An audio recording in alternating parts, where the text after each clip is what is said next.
याकूब में एक चुनौती ठहराई और इसहाक में एक व्यवस्था चलाई, जिसके विषय उसने हमारे पितरों को आज्ञा दी कि तुम इन्हें अपने अपने बाल बच्चों को बताना।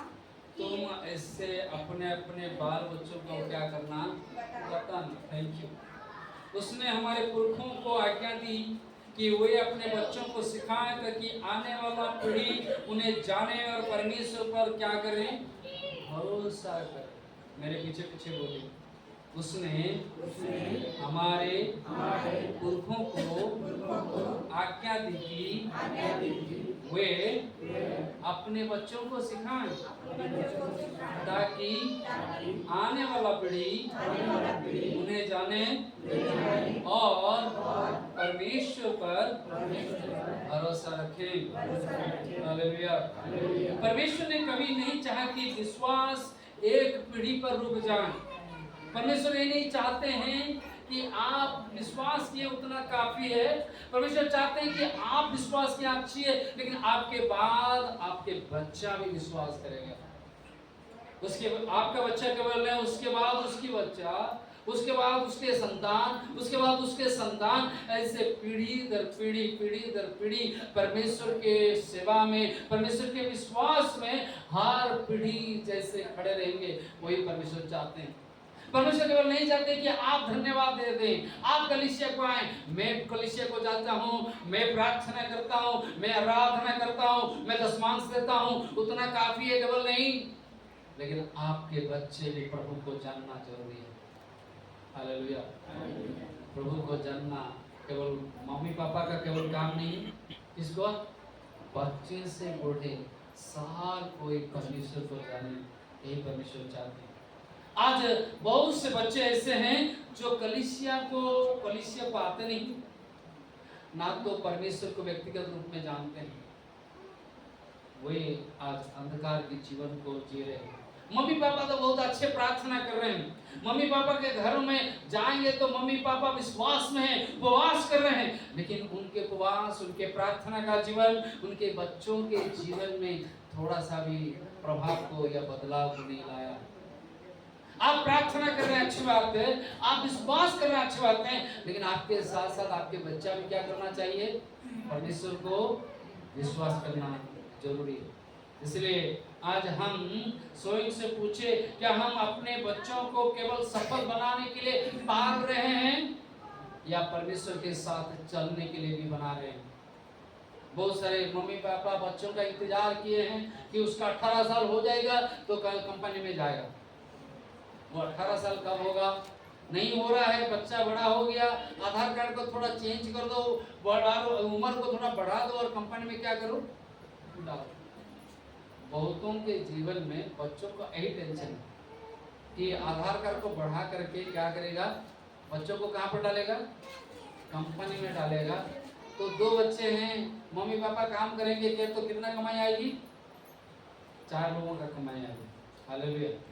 अच्छा, आप कमाई करो, परमेश्वर चाहते हैं आप कमाई करो, लेकिन आपके बच्चे परमेश्वर को जानना जरूरी नहीं। बच्चा कमा रहा है तो मम्मी पापा क्या है, मुंह को क्या कर देते हैं? सिला देते हैं। पैसा पाने के बाद मम्मी पापा का मुंह क्या हो जाता है कि बच्चा कहाँ से पैसा लाया, कैसे करके लाया, चोरी करके लाया, ईमानदारी से लाया, मेहनत करके लाया, कैसे करके ठग करके लाया, पूछते नहीं है। पैसा भेज दिया मम्मी पापा ने, मम्मी पापा को मिल गया तो वो मम्मी पापा बहुत खुश है। वो कैसे करके लाया उससे कभी पूछते?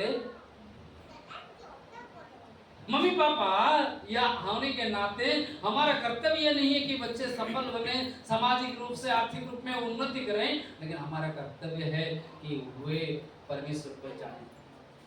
जब परमेश्वर को नहीं जानेंगे, जब परमेश्वर को नहीं जानेंगे और आप जितने भी कमाई करने से भी कोई काम का नहीं। बाइबल स्पष्ट कहती है कि हम एक तटस्थ संसार में रहते हैं। पहला पत्रस उसका 5:8 क्या कहता है? पहला पत्रस उसका 5:8 कहता है, तुम्हारा विरोधी शैतान गरजते हुए सिंहों के समान घूमता है। इसको क्या करेगा? इसको क्या करेगा? हिंदी में क्या लिखा? इसको क्या करेगा? इसका बेटे इसको क्या करेगा? जैसे किसी को भी क्या करे, पहला पत्रस उसका 5:8 को पढ़ते हैं, क्या लिखा है? सचेत हो हाँ।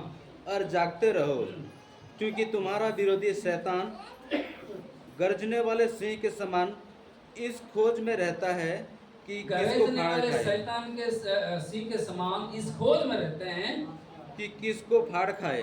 किसको क्या करें? फाड़ खाएं। किसको फाड़ के खाएं?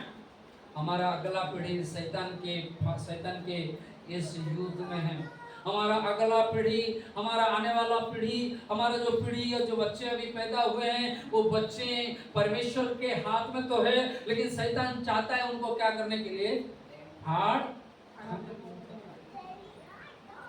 शैतान चाहता है कलीसिया के बच्चों को फाड़ खाएं, विश्वासियों के बच्चों को फाड़ खाएं, विश्वासियों के बच्चों को अपने पास, परमेश्वर के पास से दूर करें, परमेश्वर से अलग करें, प्रभु के भय से अलग करें। और इसलिए वो शैतान गरजता है और हमारे बच्चे, हमारे पीढ़ी आज शैतान के उस युद्ध के मैदान में है। केवल हम नहीं, हमारे साथ साथ हमारे बच्चे भी, हमारा पीढ़ी भी उस युद्ध मैदान में है। इसलिए रोमी उसका 12:2 में लिखा गया है, बच्चों को लिए, हमारे लिए, सभी के लिए इस संसार के सदृश ना बनो, परंतु अपने मन के नए हो जाने से रूपांतरित होते जाओ। संसार के अनुरूप मत बनो। रोमी उसका 12:2 कहता है, इस संसार के सदृश ना बनो। बच्चे जो सुनते हैं, इस संसार के रूप में नहीं बनना है। बच्चे लोग, कितने बच्चे लोग हैं इधर? बच्चे लोग सुन रहे हैं मेरे बात को? मेरे बात को सुन रहे हो क्या? लोग जैसा तुम्हारा दोस्त क्या बोलता है वही काम को, तुम्हारा दोस्त फ्री फायर खेलेगा, तुम भी फ्री फायर मत करो।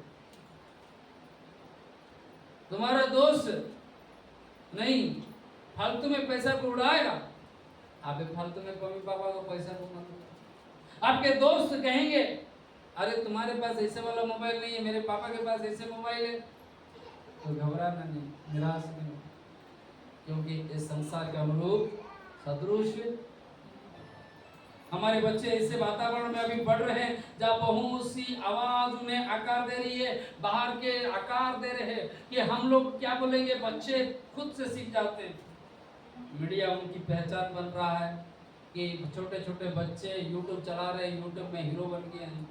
छोटे छोटे बच्चे इंस्टाग्राम चला रहे हैं, छोटे छोटे बच्चे व्हाट्सएप में स्टेटस डाल रहे हैं, दूसरों के स्टेटस को लाइक कर रहे हैं, दूसरों के स्टेटस में कमेंट कर रहे हैं। उनके मूल्य, जीवन के मूल्य उनके मम्मी पापा निर्धारित नहीं कर रहे हैं, उनके दोस्त उनके जीवन का मूल्यों को निर्धारित कर रहे हैं। सफलता की संस्कृति नहीं उनके लक्ष्य बना रही है, और एक दूसरे को तुलना करने में लगे हुए हैं बच्चे कि कौन अच्छे हैं, किसके कपड़ा अच्छा है, किसकी नौकरी अच्छी है, किसकी मम्मी पापा अच्छे घर में रहते हैं, किसकी मम्मी पापा के पास कार है, किसके कौन है। हमारे बच्चे लोग नहीं, हमारे घर में एक बड़ा वाला कार है, हमारा नहीं, एक हमारे बिल्डिंग में हमारे बच्चे बोलते हैं अंकल के पास बहुत पैसा है, क्योंकि उनका पास क्या है, तुलना में रहते हैं बच्चे लोग एक दूसरे को तुलना करते हैं, हम भी तुलना करते हैं। ये तुलना के जीवन, कंपेयर के जीवन में बच्चे लोग जी रहे हैं। यदि हम उनके हृदय को अभी जानबूझकर छोड़ देंगे तो संसार उसको बनाएगा। जब हम उनको नहीं बनाएंगे, अभी कलीसिया जब हम नहीं बनाएंगे, हमारा परिवार, विश्वासी परिवार बच्चों को जब नहीं बनाएगा, तब संसार उसको बनाएगा। ऐसा नहीं कि कोई उनको बनाएगा नहीं, आप नहीं बनाने से दूसरे वाला इंतजार में है कि उसको बनाएगा। वो इंतजार में नहीं, ऑलरेडी उसके ढांचा में वो है, हमें उसको उस ढांचा से हमारे ढांचा में लाना है। शैतान की ढांचा से, शैतान की कब्जे से, शैतान की अंधकार की शक्ति से हमें वहां से इधर लाना है, और उनको बार बार शेपिंग करने की जरूरत है। कितने लोग ईंट के फैक्ट्री में काम किए हैं मुझे मालूम नहीं, मेरे अपने गाँव में बहुत बार ईंट हमने बनाई, हमारे घर के लिए बनाए और दूसरों को घर के लिए हम लोग बनाए। और ईंट में जब हम काम करते हैं, क्या करते हैं, मिट्टी को डालते हैं और बनाते हैं। बनाने के बाद कुछ दिनों के बाद उसको ढांचे में क्या करते हैं, डालते हैं। और ढांचे में डालने के बाद वो ढांचा में और निकाल कर क्या करते हैं, सुखाते हैं उसको। सुखाने के बाद क्या करते हैं, उसको अच्छा से चलाते हैं, तब जाकर क्या बनता है। कितने लोग ईंट फैक्ट्री में काम किया अपने जीवन में? केवल एक ही। मैं अपने घर के लिए पूरा ईंट, हमारा घर का पूरा ईंट के लिए हम लोग ही बनाए खुद, तो मुझे मालूम है कैसे हम लोग काम करते हैं कि ईंट वो कच्चे मिट्टी को बनाना और उसको बनाने के बाद ढांचा में डालना, ढांचा में डालने के बाद उसको सुखाना, सुखाने के बाद उसको जलाना, तब जाके आप क्या आएगा। और हमें ढांचा में उसको डालना है। किस ढांचा में डालना है? परमेश्वर के ढांचा में अपने बच्चों को डालना है, विश्वास के ढांचा में डालना है। क्योंकि शैतान तो चाह रहा है अपने ढांचा में डाल के, यार एक बार वो जल गया तो एक बार ढांचा में जाने के बाद एक बार वो मिट्टी को जला दिए तो आप कुछ बना पाएंगे? ईटा को, वो ईट को कुछ बना पाएंगे? बना नहीं पाएंगे। एक बार वो सूख भी गया कुछ नहीं कर पाएंगे। जलाने के बाद तो अलग बात है। एक बार क्या हो जाएगा, वो ईट ढांचा में डालने के बाद सूख भी जाएगा, आप कुछ कर नहीं पाएंगे। कर पाएंगे? और कुछ नहीं होगा। अब जलाओ और ना जलाओ, कोई क्या है, पैसा के कमी के कारण जला नहीं पाते इनको, ऐसा ही सुखा के क्या करते थे, घर को बनाते। बहुत सारे लोग ऐसे गाँव में होते हैं, नहीं क्योंकि उनके पास पैसा नहीं रहता है कोयला खरीदने के लिए, लकड़ी खरीदने के लिए, वो डायरेक्ट ऐसे बनाते हैं। लेकिन आप एक बार ढांचा से निकल गया और सूख गया, सूखने के बाद और कुछ काम का उसको हम कुछ नहीं कर पाएंगे। हमारे बच्चे एक बार ढांचा से निकल गए, उसको फिर से बदलना बहुत दिक्कत। इसलिए बच्चों को अभी से किसके ढांचा में डालना है? किसके ढांचा में डालना है? परमेश्वर के ढांचा में, विश्वास के ढांचा में, प्रार्थना के ढांचा में, वचन के ढांचा में, संगति की कलीसिया को आने के ढांचा में और परमेश्वर की भय के ढांचा में डालना है। जब हम इस ढांचा में नहीं डालेंगे तब शैतान वो अपने ढांचा में उसको स्वरूप देगा। कितने लोग चाहते हैं कि आप अपने बच्चों को शैतान के ढांचा में देखना चाहते हैं? कितने लोग चाहते हैं आपके बच्चे शैतान के ढांचा में बढ़े? ऐसा कोई है? कोई नहीं। हर कोई चाहते हैं कि मेरे बच्चे किस ढांचा में बढ़े? किस ढांचा में बढ़े? किस ढांचा में बढ़े? जोर से बोलिए, किस ढांचा में बढ़े? और परमेश्वर के ढांचा में बढ़ने के लिए ऑटोमेटिक नहीं होता है, ऑटोमेटिक नहीं होता है। हमको क्या करना पड़ता है? मेहनत करना पड़ता है। आज बहुत सारे बच्चे मोबाइल पर घंटे बिताते हैं, कलीसिया को भी आते हैं, घंटे मोबाइल में लगे रहते हैं। हम तो बड़े का बात करो, छोटे छोटे बच्चे रात भर नींद नहीं होता है, खाना तक नहीं खाते हैं मोबाइल नहीं देखने से। मोबाइल नहीं देखने से क्या नहीं, खाना उनका नहीं जाता है। पहले वो मोबाइल को देखे। घर में किसी के घर में हम जाते हैं, हम प्रार्थना करते हैं, वो बच्चों को मोबाइल पकड़ा देते हैं, तू देख।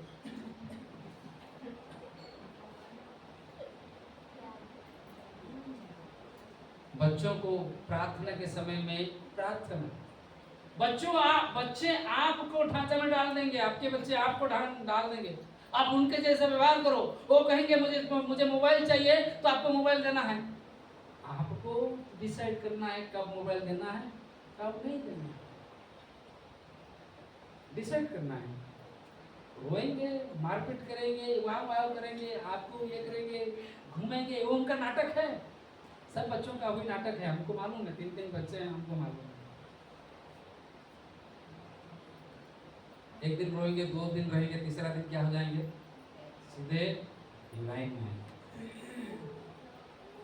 घर में प्रार्थना हो रहा है, प्रार्थना के समय में आप घुटने टेके हैं, आपके बच्चे मोबाइल पकड़ा है, आपके नाती मोबाइल पकड़ा है, आपके पोता मोबाइल पकड़ा है, आपको बोल रहा है अरे बच्चा है, काल जब जान लेगा। काल किसे जानेगा? काल का दिन कोई देखा है? कितने लोग काल के दिन देखे? हाथ उठा। कितने लोग काल के दिन देखे हैं? हाथ उठा। कोई देखा है काल? कोई नहीं देखे हैं काल, ना तो मैं देखा हूं काल। वो बच्चा बड़ा हो जाएगा, जान लेगा। बच्चा कब बड़ा होगा, कैसा होगा, किसको मालूम है? इसीलिए प्रभु का वचन कहता है अनेक बार, बालकों को उस मार्ग में बढ़ाओ जिस मार्ग में उसको क्या करना चाहिए,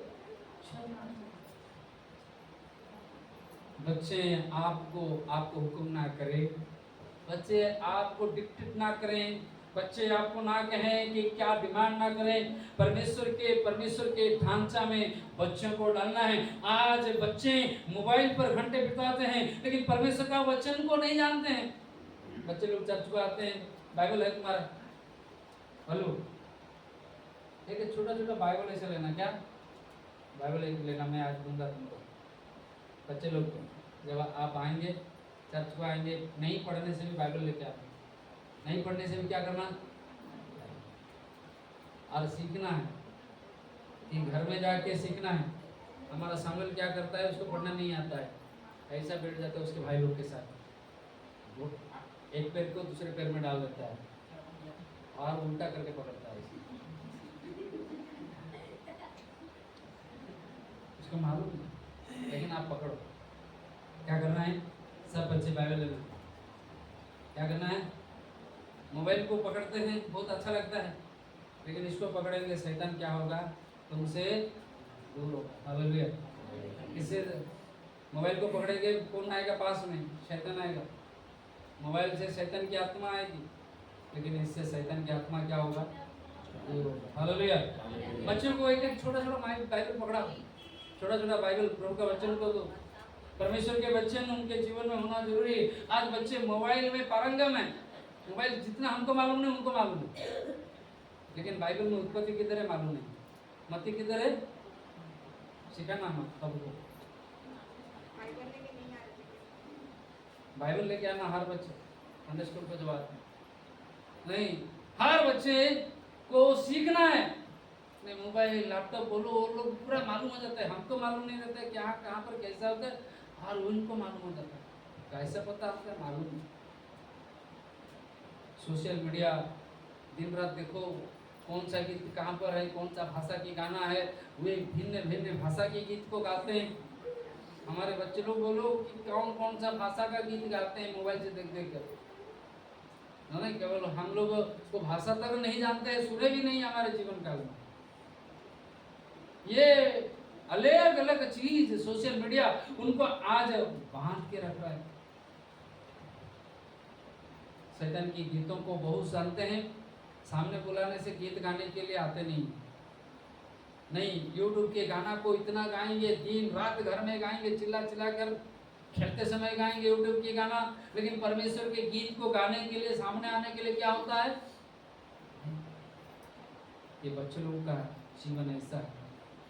इसलिए मेरे प्रियजनों, बच्चे तो ढांचा में जा रहे हैं, लेकिन किसकी ढांचा में जा रहे हैं उसको हमें देखना है। एक है ढांचा जो शैतान ने उनके लिए बनाया है, दूसरा जो परमेश्वर ने उनके लिए चुने। परमेश्वर चाहते हैं कि वे परमेश्वर के ढांचा में बढ़े, परमेश्वर के ढांचा में आगे जाए, लेकिन शैतान चाहता है उस ढांचा में वो कभी ना जाए।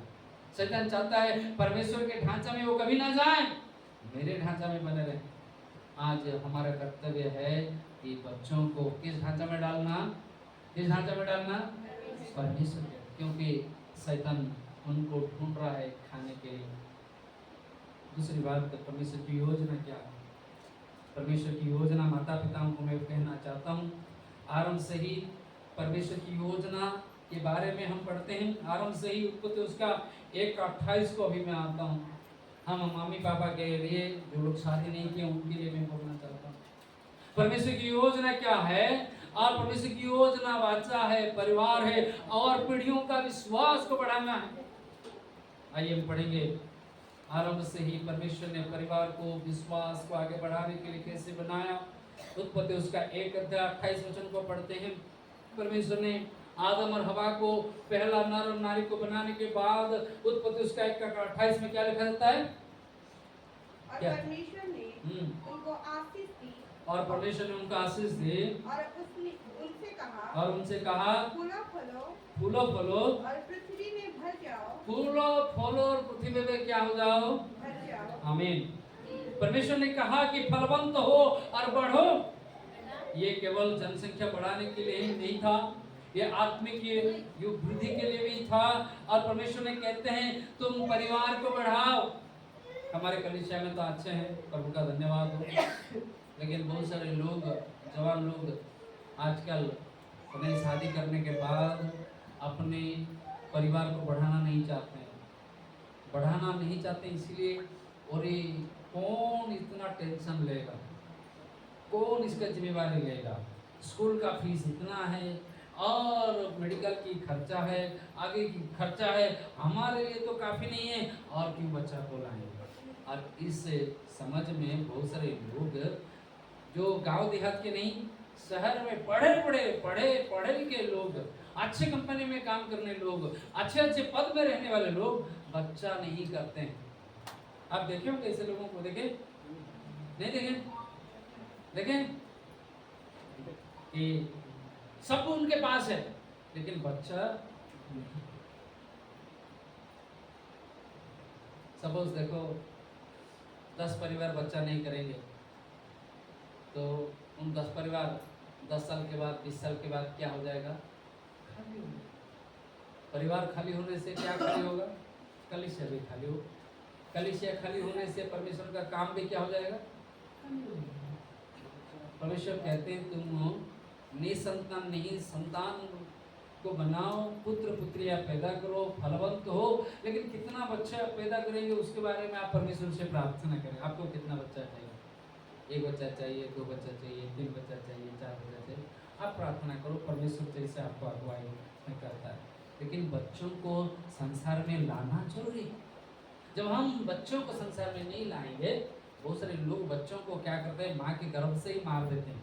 उनको लगता है कि बच्चा पैदा नहीं हुआ है इसीलिए अंदर ही मार देंगे तो अच्छा है। कोई तो हमारे इंडिया में तो थोड़ा सा ठीक है, नहीं इसीलिए सरकार ने क्या कर दिया, बंद कर दिया। अल्ट्रासाउंड में पता चलता है, लड़की होने से पहले ज़माने में लड़की को पता चलेगा तो क्या कर देते थे, पहले से ही उसको। कोई पैदा होने के बाद भी लड़की हुआ बोल के जानने से क्या करेंगे, मार देंगे, नहीं तो हॉस्पिटल में ही छोड़ के। केवल लड़की की बात नहीं, बहुत सारे लोग बच्चों को, जवान लोग खास करके उसको थोड़ा सा केयरफुल होना जरूरी है।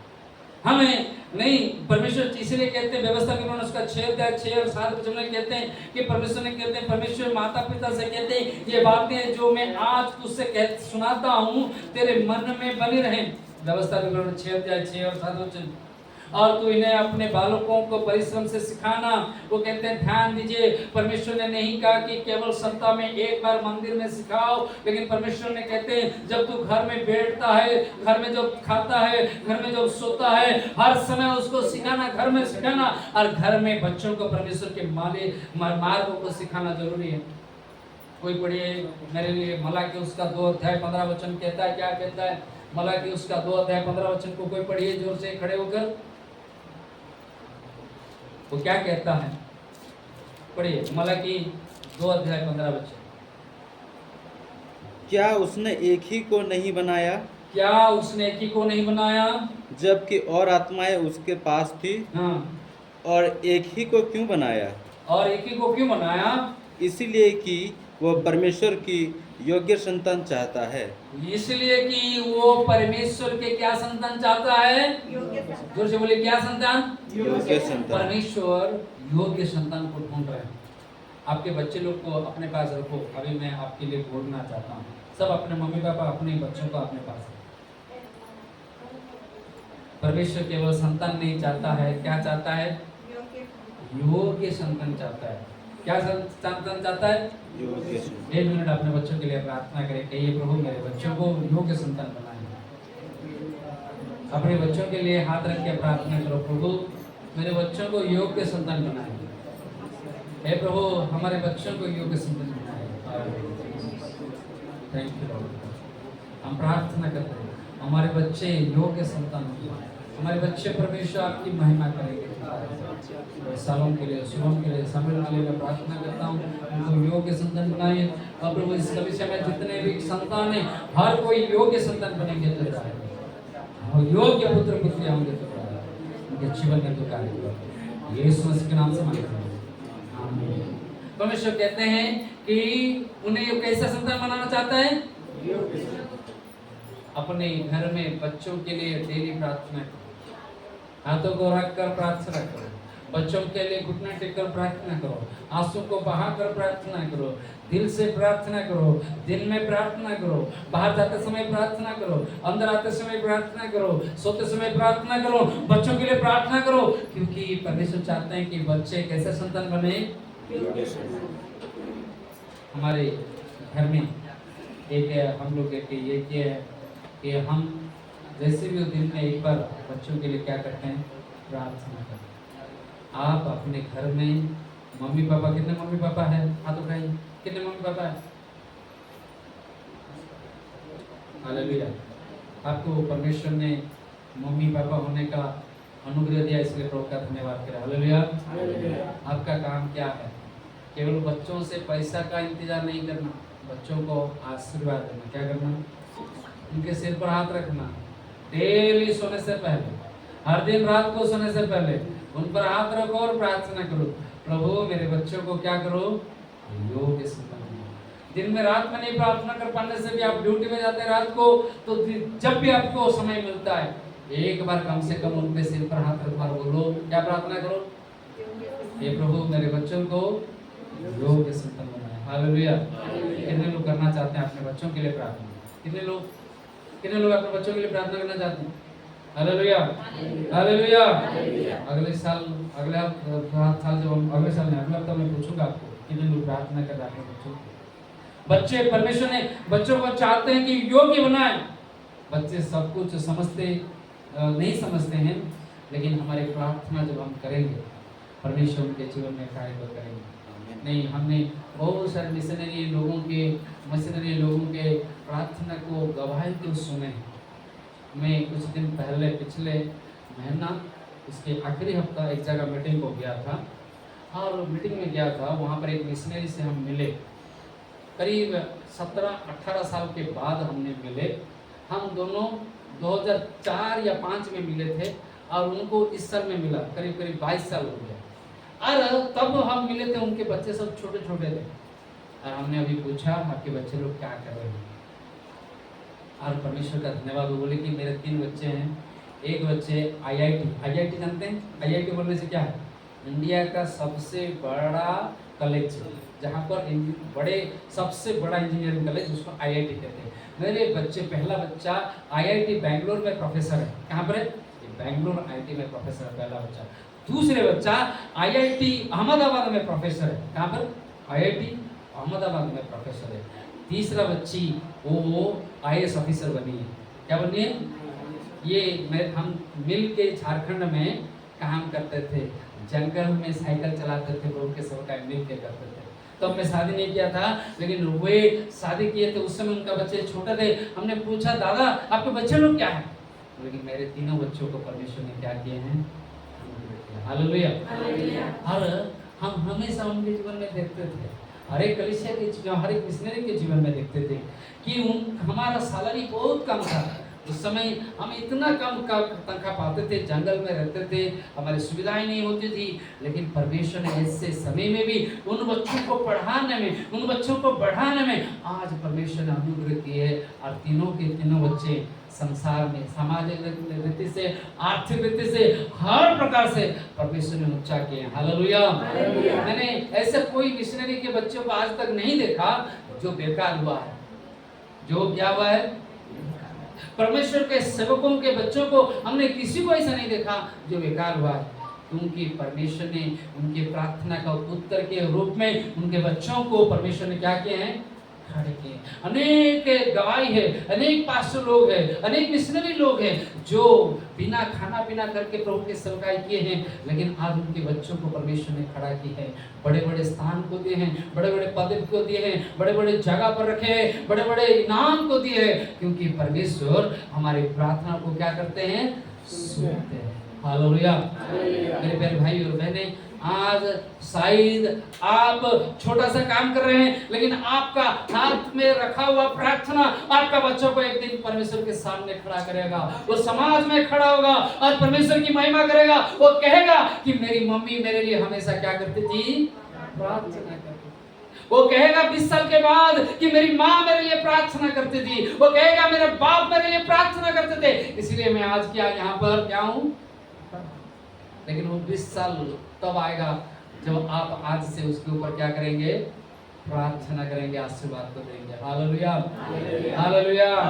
अपने बच्चों को नहीं छोड़ना शैतान के हाथों में, नहीं कहना कि मैं प्रार्थना कर रही हूँ तो मोबाइल देख। हम घर में प्रार्थना करते समय मिल के प्रार्थना करना है, वचन पढ़ते समय मिल के वचन पढ़ना है, और परमेश्वर हमारे परिवार को क्या करेंगे, बनाएंगे।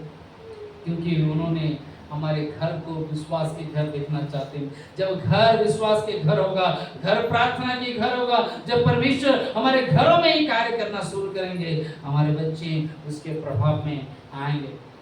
हालेलुया। परमेश्वर ने परिवार केवल नाम या संपत्ति आगे बढ़ाने के लिए नहीं बनाया, उसने परिवार इसलिए दिया कि हम विश्वास को क्या करें, आगे बढ़ाएं। तीसरी बात, जब परमेश्वर की योजना को सपोज हम अनदेखा करते हैं तो पीढ़ियां क्या हो जाएगी, भटक जाएगी। सपोज आज आप बच्चों को आप छोड़ देंगे, आज आपके बच्चों को आप पढ़ाएंगे नहीं, आज आपके बच्चों को आप प्रभु के मार्ग को सिखाएंगे नहीं, आज आप कलीसिया को लाएंगे नहीं, तब आने वाले दिनों में आपके बच्चे क्या होंगे। न्यायों की किताब उसका 2 अध्याय 10 वचन में हम पढ़ते हैं। मैं उसके बड़ा दिन के समय में इसको बोला था और इस वचन को फिर से हम आएंगे। न्यायों की किताब उसका 2 अध्याय 10 वचन में लिखा गया है, उनके बाद एक और पीढ़ी उठी जो यहोवा को नहीं जानती थी, बोल के लिखा जाता है। न्यायों की किताब उसका 2 का 10 वचन में लिखा है, उनके बाद एक और ऐसी पीढ़ी उठी जो यहोवा को क्या नहीं करती थी। वे ऐसा पीढ़ी आई जो अचानक यहोवा को नहीं बोले, ऐसा नहीं, वो धीरे धीरे प्रभु से क्या हो गए, दूर, धीरे धीरे परमेश्वर से अलग हुई, धीरे धीरे परमेश्वर के संगति को छोड़ दी। अचानक एक रात में नहीं हुआ, धीरे धीरे धीरे धीरे। इसलिए लिखा गया 2 का 10 में, उनके बाद और ऐसा की पीढ़ी उठी जो यहोवा को नहीं जानती। आज भी हम ऐसे संकेत देखते हैं। कोई युवा विवाह को टालते हैं नहीं, क्योंकि पहले उनको लगता है पहले मेरे पास पैसा होना है, मैं सेटल होना हूँ, मुझे सेटल हो जाएगा तब तक अनेक रिश्ता आएगा और टूटते जाएगा टूटते जाएगा टूटते जाएगा। नहीं, अभी नहीं, अभी नहीं, अभी नहीं, अभी नहीं, अभी नहीं, अभी नहीं, अभी नहीं।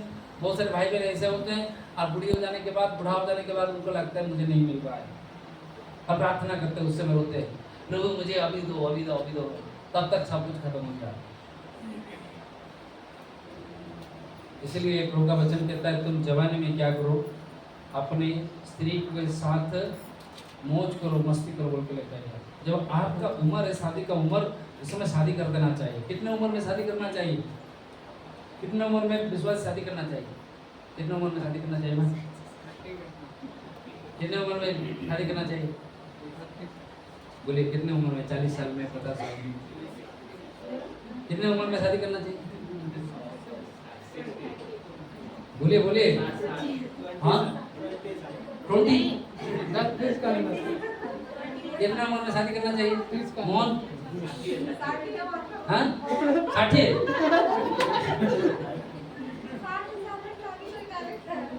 60 साल में शादी करना चाहिए। मोहन शादी मत करो, 60 साल में बाबा बन जाओ। हाँ 30 के अंदर करना चाहिए। कितने में करना चाहिए, हाँ भाव 75 वर्ष है, 25 में भी good। हाँ 25 में भी good। कितने उम्र में शादी करना चाहिए, हाँ 28, 27 में। कौन, लड़का या लड़की, इसका उम्र 27, 28 होना चाहिए, लड़की का, लड़का का 20-22 होना चाहिए। लड़का का ना 30 होना चाहिए और लड़की का 25 तक। ओके, बहुत अच्छा है। बाइबल में हम जितने भी शादी देखते हैं, जितने भी बाइबल में शादी हुआ है, इसहाक का कितना साल में शादी किया, इसहाक का कितना उम्र था, इसहाक का नहीं, बाप का नाम क्या है, इसहाक का बाप का नाम क्या है, अब्राहम। अब्राहम ने कितने साल में इसहाक के लिए लड़की देखी, ये आपके लिए होमवर्क है ना, 22 साल में, कितना, 22 साल में। तो जब हम कलिस देखते हैं बाइबल को, जो सही समय है शादी का लड़का के लिए, कितने के लिए? लड़का के लिए 26 साल 25 साल ऐसा कहते हैं, लेकिन आज के समाज में लोग थोड़ा बढ़ा के करते हैं। 30 के नीचे लड़के लोग तो ज़्यादा नहीं है इधर। लड़का लोग 30 साल से पहले 27-28 बहन ने बोली अच्छा उम्र है शादी करने का। 30 के बाद शादी करने से प्रॉब्लम क्या है? सपोज 30 के बाद आप शादी करेंगे लड़के लोग, आप कोई भी लड़की से एडजस्ट नहीं कर पाएंगे। कोई भी लड़की से क्या नहीं कर पाएंगे? एडजस्ट नहीं कर पाएंगे।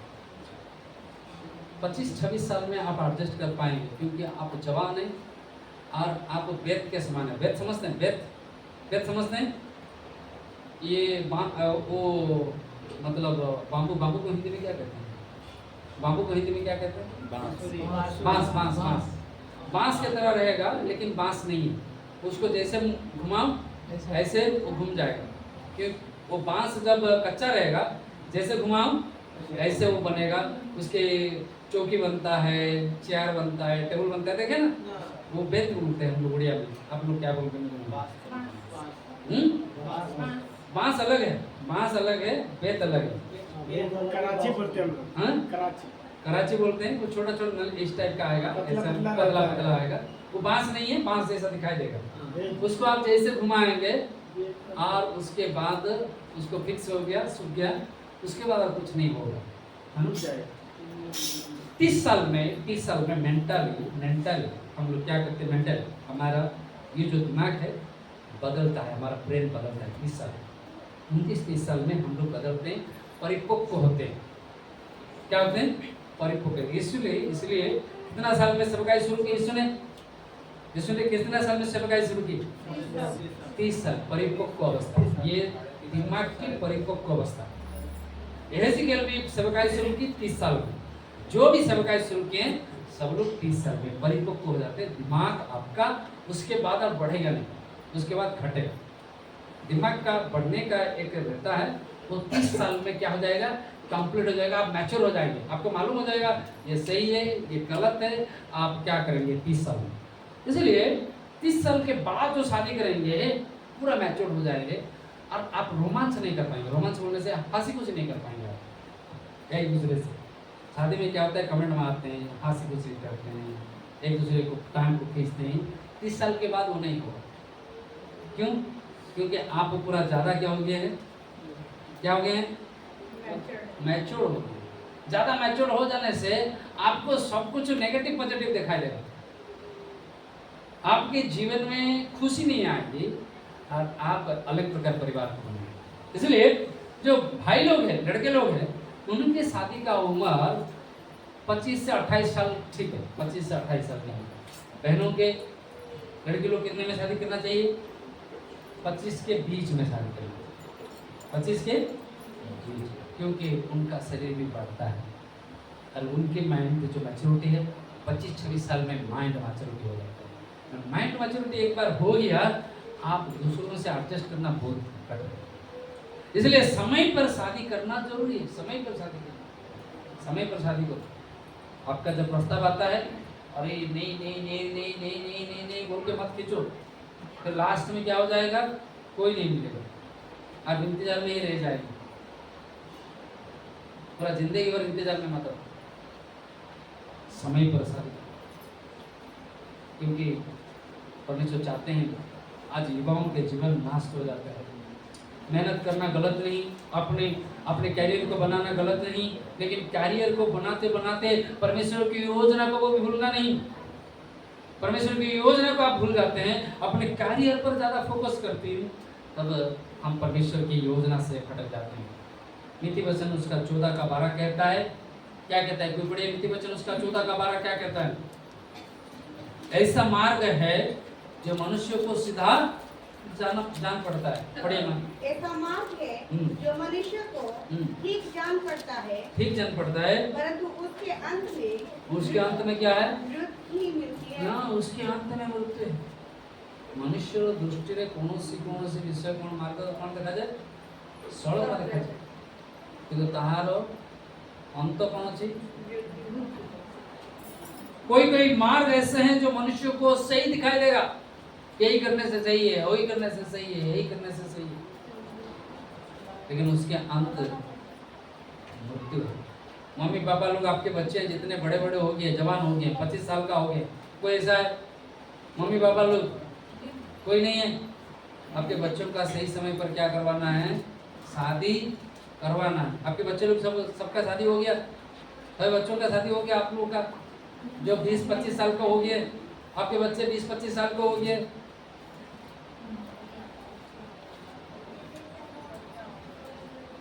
सही समय पर बच्चों को क्या करवाना है? शादी करवाना। आज एक और सच सोच लोगों में बढ़ रही है, क्या? मेरा करियर, मेरी स्वतंत्रता, मेरी जिंदगी। पर फिलिपियों उसका 2:4 कहता है, फिलिपी 2:4 कहता है, हर एक अपने हित की नहीं, दूसरों के हित की भी चिंता करो। मसीह जीवन आत्मा केंद्रित, मैसेज जीवन आत्मा केंद्रित जीवन, स्वयं केंद्रित जीवन, स्वयं की स्वार्थ केंद्रित जीवन नहीं, लेकिन परमेश्वर केंद्रित होना जरूरी है। मसीह जीवन में हम सेल्फ ओरिएंटेड जीवन नहीं, कि मैं अपना जीवन को, अपने करियर को बनाऊंगा, उसके बाद करूंगा, नहीं।